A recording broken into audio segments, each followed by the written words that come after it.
Let's move into looking at the sympathetic nervous system. Anybody tell me about what the sympathetic nervous system does? What is it? It's sort of like the fight or flight response, isn't it? Yes. So, I'm just thinking how it looks. Yeah. It's the involuntary movement of the heart, your lungs. Adrenaline and Yes, the stuff you don't think about. Yeah. But your lungs and your heart pumps without your brain regulates it without you controlling it. Well, you do control it, but that's involuntary, or is that voluntary? Involuntary. It generates actions such as digestion, liver function, all of which is not conscious, Yes. involuntary.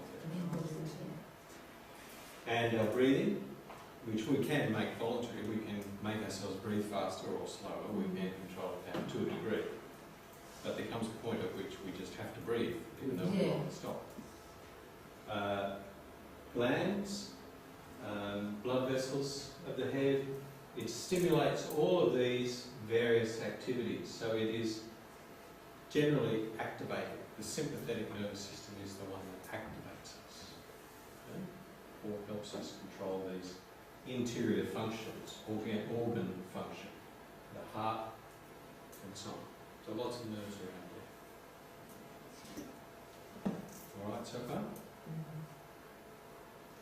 The parasympathetic nervous system does what?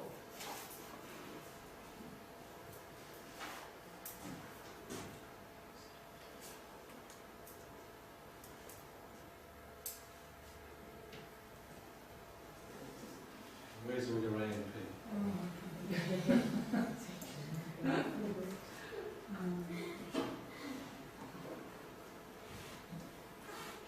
All right, there's a question for you for tonight. Isn't that the swallowing you do? So it's movements that you have to make that we put in place or so you put the food in your mouth. That's your voluntary, obviously. You get involuntary form first. Yeah. This would be voluntary. Okay. Okay, yes or no? Is that Yes. all right? Come on, you nurses.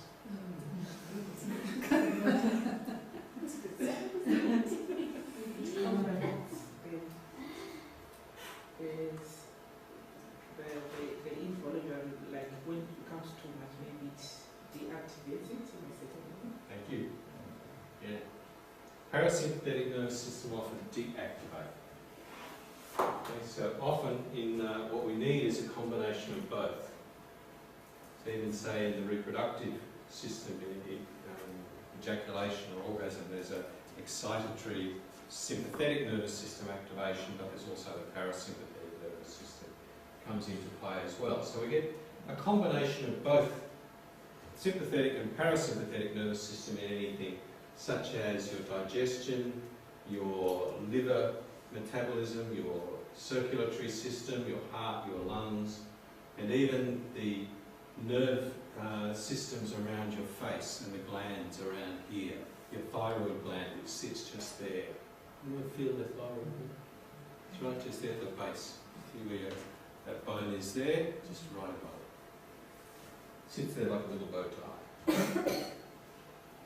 So that glandular function is something that the parasympathetic nervous system and the sympathetic nervous system will often control in tandem, so that it's stimulated and then it's managed. Stimulated, managed. That's why you can have like an overactive thyroid or an underactive thyroid. Precisely. You get too much of one or the other. Okay. So of course, there are also areas in the brain, such as your hypothalamus, which will be helping you to release hormones in regular rhythmic cycles, so that you get a regularity to your body and to your for instance, your circadian rhythm, your sleep-wake cycle, melatonin release, but all of the other So your reproductive system, all those cycles are generated and maintained